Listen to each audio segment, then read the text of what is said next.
श्री वाहरा पुराण 22वां अध्याय। तृतीय तिथि की महिमा के प्रसंग में हिमालय की पुत्री रूप में गौरी की उत्पत्ति का वर्णन और भगवान शंकर के साथ उनके विवाह की कथा। मुनिवर महातपा कहते हैं, राजन, जब भगवान रुद्र कैलाश पर निवास करने लगे तो कुछ समय बाद अपने पिता दक्ष से प्राणपति महादेव के साथ वैर का प्रसंग गौरी को स्मरण हो आया। अब सहसा उनके मन में रोष का भाव उत्पन्न हो गया। वे सोचने लगी, मेरे पिता दक्ष ने इन देवादिदेव को यज्ञ में भाग न देकर कितना बड़ा अपराध किया था, जिसके फलस्वरूप मेरे पिता का यज्ञ के निमित्त बनाया हुआ नगर तथा उनके यज्ञ का भी विध्वंस करना पड़ा। अतएव शिव के अपराधी पिता से उत्पन्न शरीर का मुझे त्याग कर देना चाहिए और तपस्या द्वारा इन महेश्वर की आराधना का दूसरा जन्म ग्रहण कर इनकी अर्धांगिनी बनकर मुझे इन्हें प्राप्त करना चाहिए। पिता दक्ष में तो बांधवोचित प्रेम का लेश भी नहीं रह गया है, अतएव अब उनके घर मेरा जाना भी नहीं हो सकता। इस प्रकार भली भांति विचार करके परम सुंदरी गौरी तप करने के उद्देश्य से गिरिराज हिमालय पर चली गई। दीर्घ काल तक तपस्या करके उन्होंने अपने शरीर को सुखा डाला। फिर योग अग्नि के द्वारा अपने शरीर को दग कर वे पर्वतराज हिमालय की पुत्री के रूप में प्रकट हुई और उमा तथा महाकाली आदि उनके नाम हुए। हिमवान के घर में परम सुंदर रूप से सुशोभित होकर वे अवतीर्ण हुई कि फिर भगवान रुद्र मुझे पति रूप से प्राप्त हो। इस संकल्प से त्रिलोचन भगवान शंकर का स्मरण करते हुए उन्होंने पूर्ण कठोर तपस्या आरंभ कर दी। इस प्रकार जब गिरिराज हिमालय पर दीर्घ काल तक तप द्वारा उन्होंने आराधना की, तब ब्राह्मण का वेश धारण करके भगवान शिव वहां पधारे। उस समय उनका वृष शरीर था और सभी अंग शिथिल हो रहे थे, साथ ही वे पग पग गिरते पड़ते चल रहे थे। बड़ी कठिनाई से वे पार्वती के पास पहुंचकर बोले, भद्रे, मैं अत्यंत भूखा ब्राह्मण हूँ, मुझे कुछ खाने योग्य पदार्थ हो। उनके इस प्रकार कहने पर परम कल्याण में शैलेंद्र नंदिनी उमा ने उन ब्राह्मण से कहा, विप्रवर, मैं आपको भोजनार्थ आदि पदार्थ दे रही हूँ, आप यथाशीघ्र स्नान कर इच्छा अनुसार उन्हें ग्रहण करें। उनके यूं कहने पर वे ब्राह्मण देवता पास में ही बहती हुई गंगा के जल में स्नान करने के लिए उतरे। उन ब्राह्मण वेशधारी शिव ने स्नान करते समय ही स्वयं माया रूप एक भयंकर मकर का रूप धारण कर उन ब्राह्मण का अपना पैर पकड़ लिया।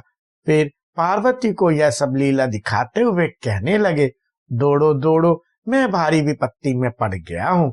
इस मकर से तुम मेरे प्राणों की रक्षा करो और जब तक इसके द्वारा मैं नष्ट भ्रष्ट नहीं कर दिया जाता तभी तक तुम मुझे बचा लो। ब्राह्मण के ऐसा कहने पर पार्वती ने सोचा, गिरिराज हिमालय तो मेरे पिता हैं, उनका मैं पितृभाव से स्पर्श करती हूँ और भगवान शंकर का पति भाव से, पर मैं तपस्विनी कैसे इन ब्राह्मण देवता को स्पर्श करूं। परंतु इस समय जल में ग्रह द्वारा पकड़े जाने पर भी यदि मैं इन्हें बाहर नहीं खींचती तो निस्संदेह मुझे ब्रह्म हत्या का दोष लगेगा।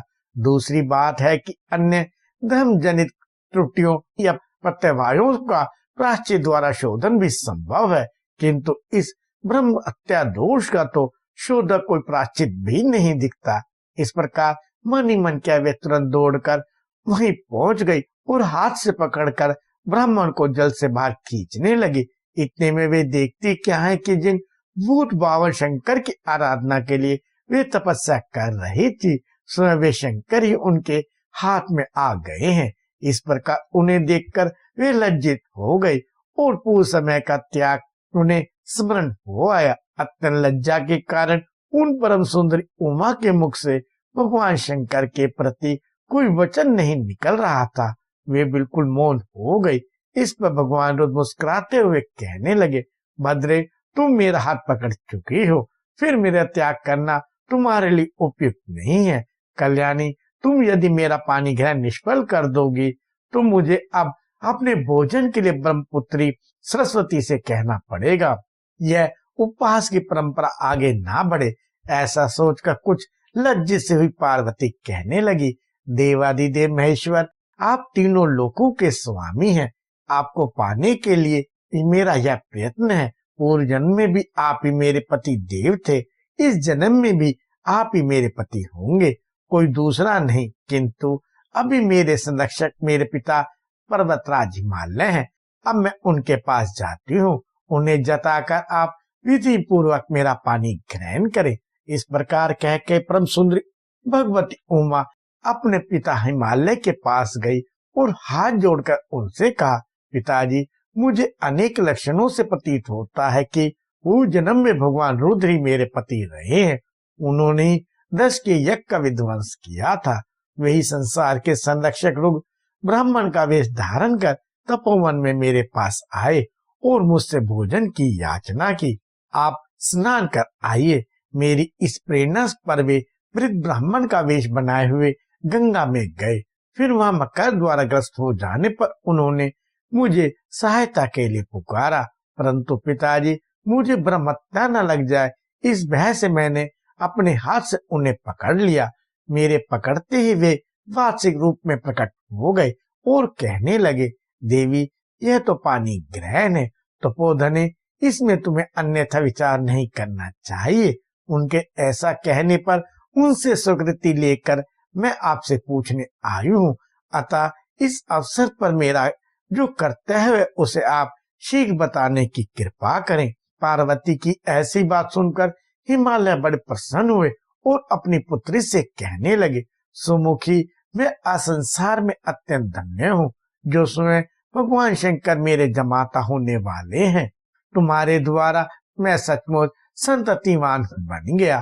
पुत्री, तुमने मुझको देवताओं का सिरमौर बना दिया है, पर क्षण भर रुकना, मेरे आने तक थोड़ी प्रतीक्षा करना। इस प्रकार कहकर पर्वतराज हिमालय संपूर्ण देवताओं के पितामह ब्रह्मा जी के पास गए। वहां उनका दर्शन करके राज ने नम्रता पूर्वक कहा, भगवान, उमा मेरी पुत्री है, आज मैं उसे भगवान रुद्र को देना चाहता हूँ। इस पर श्री ब्रह्मा जी ने भी उन्हें दे दो कहकर अनुमति दे दी। ब्रह्मा जी के ऐसा कहने पर पर्वतराज हिमालय अपने घर पर गए और तुरंत ही तुबूरो, नारद, हाहा और हुहू को बुलाया। फिर किन्नरों, असुरों और राक्षसों को भी सूचना दी। अनेक पर्वत, नदियां, वृक्ष, औषधि तथा छोटे बड़े अन्य पाषाण भी मूर्ति धारण करके भगवान शंकर के साथ होने वाले पार्वती के विवाह को देखने के लिए वहां आए। उस विवाह में पृथ्वी ही वेदी बनी और सातों समुद्र ही कलश, सूर्य एवं चंद्रमा उस शुभ अवसर पर दीपक का कार्य कर रहे थे तथा नदियां जल ढोने बरसने का काम कर रही थी। जब इस प्रकार सारी व्यवस्था हो गई, तब गिरिराज हिमालय ने मंदराचल को भगवान शंकर के पास भेजा। भगवान शंकर की स्वीकृति से मंदराचल तत्काल वापस आ गए। फिर तो भगवान शंकर ने विधि पूर्वक उमा का पानी ग्रहण किया।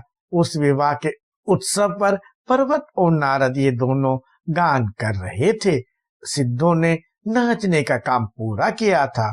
वनस्पतियां अनेक प्रकार के पुष्पों की वर्षा कर रही थी और सुंदर रूपवती अप्सराएं उस स्वर से गा गा कर नृत्य करने में संलग्न थी।